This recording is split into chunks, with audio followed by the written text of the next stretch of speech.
Es el caso de aquellos viejos barrios del Perchel y la Trinidad que hoy casi son simbólicas presencias.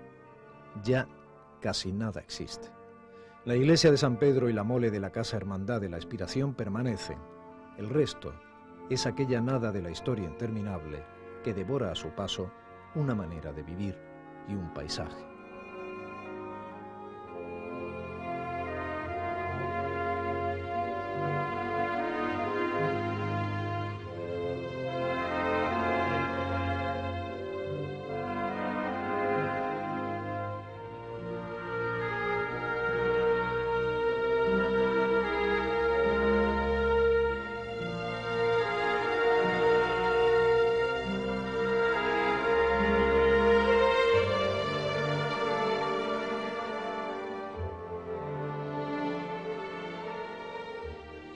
El romanticismo de la nostalgia no nos debe impedir ver las duras condiciones de vida donde letrinas como esta compartían frío protagonismo con el calor solidario de las relaciones humanas en esos rincones de origen industrial que se volvieron típicamente malagueños.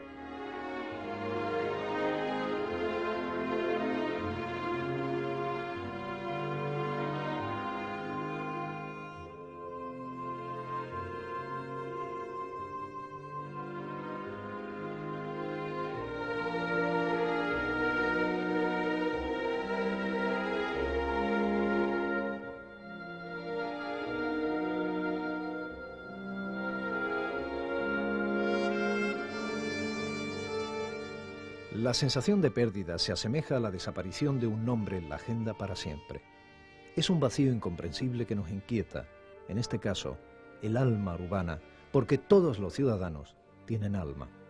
A un lado y otro del puente sobre el Guadalmedina que luego veremos construir y al que hoy estamos tan acostumbrados, nunca más podremos quedar en el pasillo de Santo Domingo, en la calle Cerrojo, Peregrino, Calvo, en la plaza de Mameli, en el pasillo de Gimbarda, en la calle Parra, Barragán o La Puente.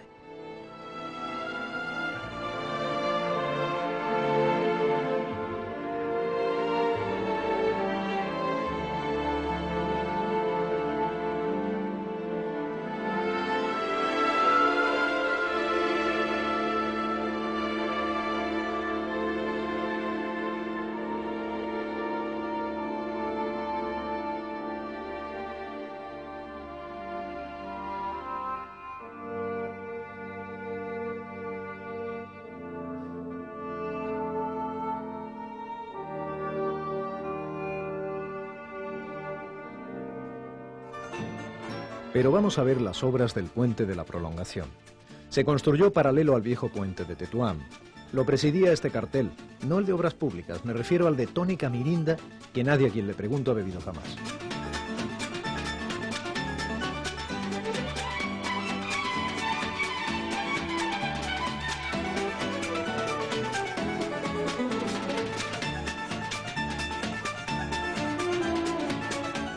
Junto a la grúa vemos el antiguo edificio del Diario Sur.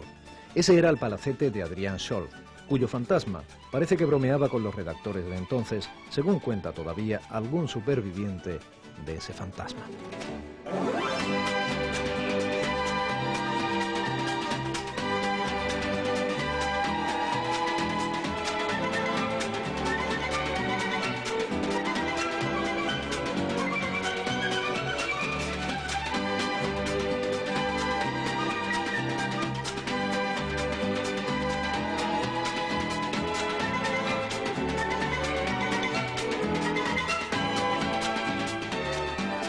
Si congelamos este plano, veremos que no existe casi nada de lo que es hoy la prolongación de la Alameda.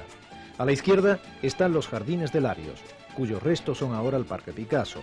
Las palmeras y las farolas que flanquean hoy las edificaciones están solas, y al fondo, como si de un edificio colosal se tratara, se ve perfectamente la iglesia de Carranque, el segundo templo de la ciudad. Aquí, ya 3 años después, hay algunos edificios al fondo y todo está cambiando a gran velocidad. Ya no se ve la iglesia y en el lado derecho todo parece esperar a que Ramón Areces sembrara su esplendoroso Corte Inglés, en constante vigilancia por la futura Delegación de Hacienda. Vamos a mandar al cementerio aquellas obras muertas. Este era el cementerio de San Miguel, de cuando los cementerios como este o el de San Rafael o el del Palo o el precioso cementerio inglés rezuman la quietud de un camposanto, no de un tanatorio.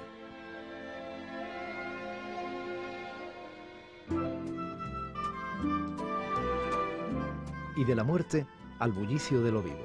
Este era el jardín de los monos, ya sin monos de aquellos que le tiraron del pelo a mi madre cuando muchacha, pero con la escultura de la gitana que luego pusieron en el pasaje de Chinitas y después la han quitado de allí.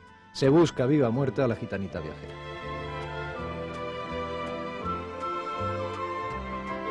Pero el verdadero bullicio de los vivos es el que se produce todavía en los mercados de la ciudad. Este es el mercado de Salamanca, una mañana de los años 60, un canto a las balanzas MOVA, una modernidad de entonces. La castañera de la puerta las vendía calentitas pero sin cartucho, y este valiente disimula pero se quema. Y este interesante edificio de correos era un vivo trasiego de cartas y deseos. Es feliz noticia en estos días que la universidad se hará cargo de él.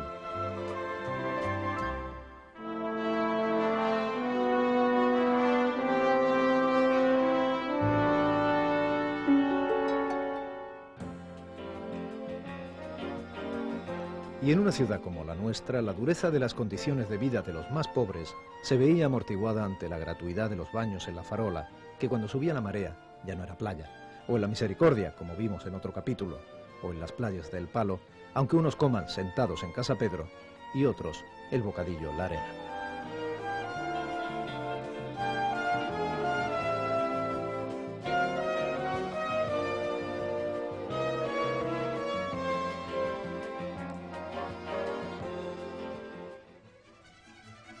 El río de la vida continúa, y el que quiso más que torrente ser río este día fue el Guadalmedina.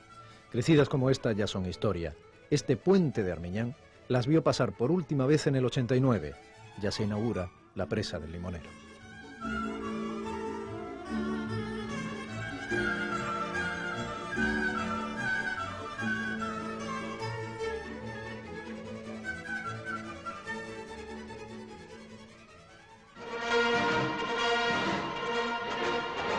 Ese día no se hubiera podido pasar por el cauce, dándole una moneda a aquellos hombres que ponían la escala antes de estar construida primero la pasarela de la Rosaleda y después el puente definitivo, para ver jugar al Santos del Brasil con Pelé y al Málaga.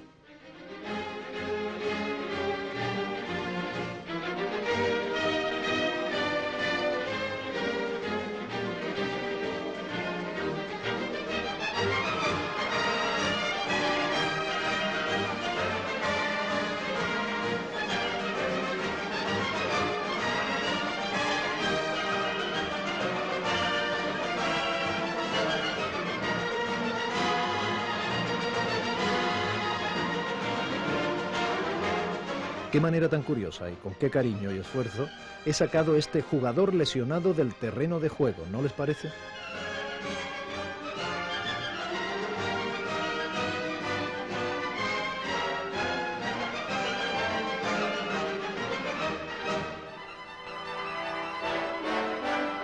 No sería para que los niños vieran el partido, pero el caso es que empezaban los 70 cuando Su Majestad Doña Sofía, entonces princesa, llegaba en un avión llamado Costa del Sol, al que comenzó llamándose Aeropuerto del Rompedizo, el aeropuerto malagueño.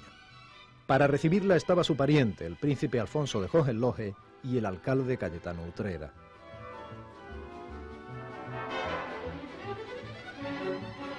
Al chiquillo rubito, que entonces era el pequeño Felipe, aún no le perseguían para casarlo, y las dos simpáticas infantas miraban curiosas ese escaso boato con que el régimen obsequiaba a su madre.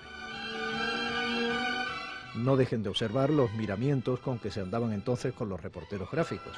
Verdadero tratamiento de la época. La misma época que nos regalaría los escándalos inmobiliarios de Matesa y Sofico. Sin saber nada de su garantía real, el Diario Sur sorteaba un piso del Caballito de Mar en el Teatro Cervantes.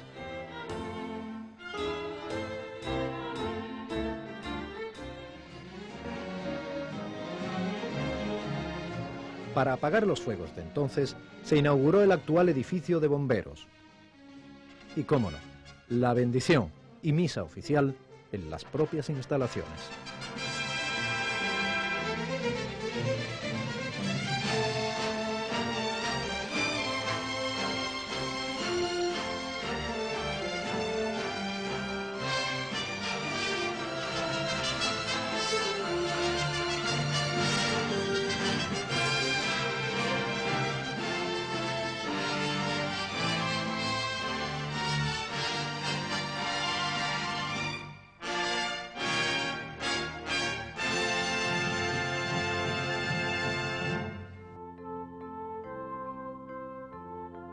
Ajenos a estas formalidades, los niños jugaban como siempre hacen los niños sobre este mapa de España, muy cerca del edificio de bomberos, en el Paseo de Martiricos, quizá pensando en que pronto sonarían las campanas del Domingo de Ramos, y sus padres los subirían a hombros para ver desfilar, sin más connotaciones que las de héroes de película, a los legionarios.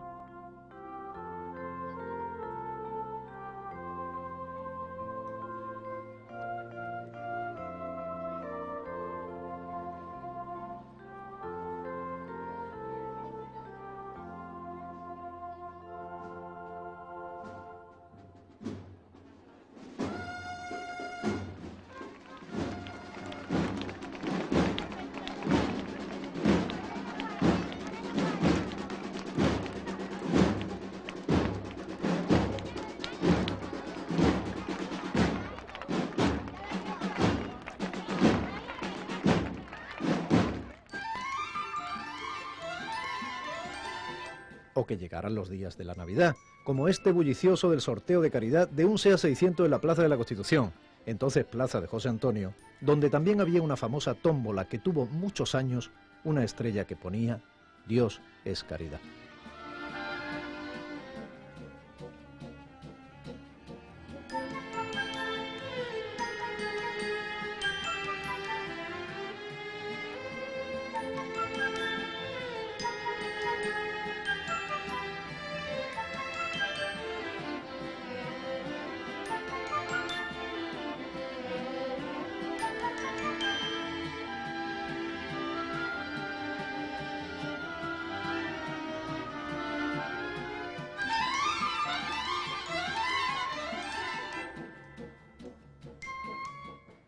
Es curioso.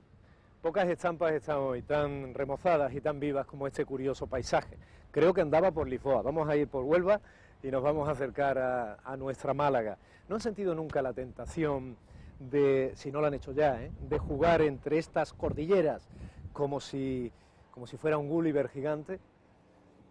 Hay estampas que, aunque no son de piedra ni estén pintadas como este original mapa de juegos, siguen tan vivas hoy como ayer. Es el caso, y estoy seguro de que lo será siempre, de la más que vieja clásica estética del verdial. Verdiales que parece que hemos adoptado, en un abrazo marinero hacia tierra adentro, incorporándolos tanto a la estética de nuestras navidades en el centro de la ciudad como en la feria, además de en su día grande del 28 de diciembre.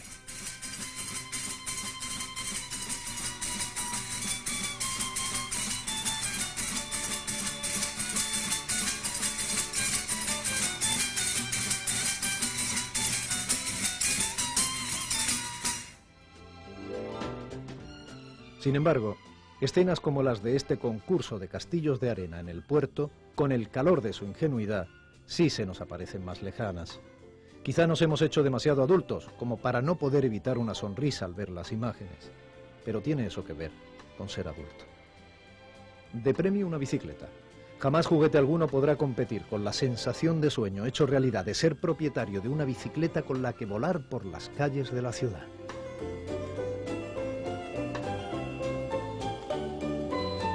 O con la que participar en este concurso infantil de bicis de la Casera, que se celebraba en el Canódromo.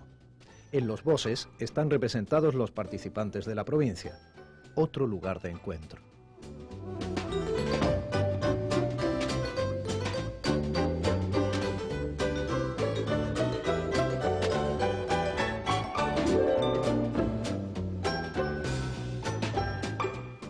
Y como las ruedas de aquellas viejas bicis, continúa girando la película de la memoria, jugando al corro de la patata con nuestra cabeza, en círculos concéntricos, donde, en cada vuelta, quedan atrapadas estampas únicas.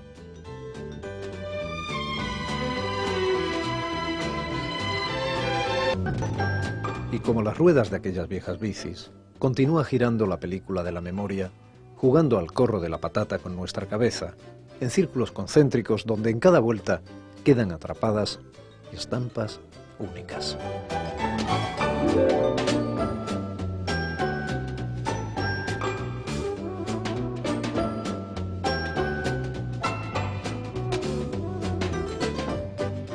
Y no nos debe dar miedo encaramarnos, aunque con dificultad, a las paredes de algunas de ellas, para detenernos un rato y reflexionar, con la distancia y la lejanía que nos permite el paso del tiempo, acerca de lo que hemos perdido y lo que hemos ganado con los cambios que se producen. Y de esa reflexión concluiremos que ni todo era malo, ni lo contrario, por supuesto.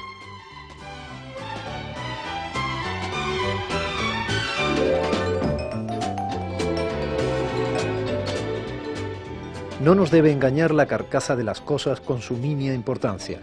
Debemos buscar la esencia de las mismas. Es verdad, por ejemplo, que una ciudad como la nuestra, que hoy es casi la cuarta de España, no puede mantener lugares tan entrañables como el parque para cobijo y paisaje de una de sus grandes fiestas, la Feria de Agosto, que ahora concita tantas voluntades y reúne a tantos visitantes que no podrían aparcar alrededor de la Fuente de las Tres Gracias como entonces. Pero lo importante es conservar el motor que supone esa tradición como uno de los últimos motivos de encuentro que nos quedan y como atractivo turístico. Aunque la feria esté en otro lugar menos entrañable y las cabinas de la noria ya no sean cuadradas.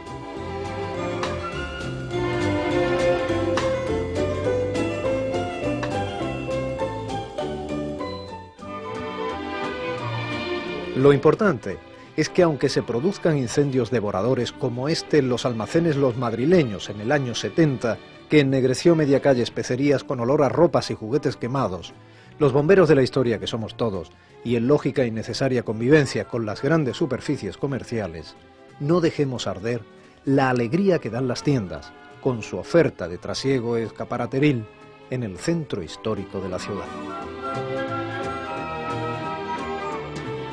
Lo importante quizás sea reconocer que cada época supone en sí misma un sistema de referencia que no permite sentirla igual cuando se vive en ella que cuando se la observa desde una posición superior en el tiempo y en el progreso social. No hablo de los grandes valores, siempre objetivables, sino de la vida cotidiana. Por ejemplo, estas viviendas para los pobres, usando la personal terminología de Gil y Gil, actual alcalde de Marbella, suponían un verdadero avance en habitabilidad para sus propietarios en unos años en que se valoraba más un piso que una casamata, con materiales nuevos, con agua corriente y portería. El alcalde de Marbella entonces era Francisco Cantos Gallardo, un hombre con mucha mano en el Pardo, y el responsable de la bendición de la primera fase de estas viviendas protegidas, Divina Pastora, fue, como no, tratándose de Marbella, Monseñor Bocanegra.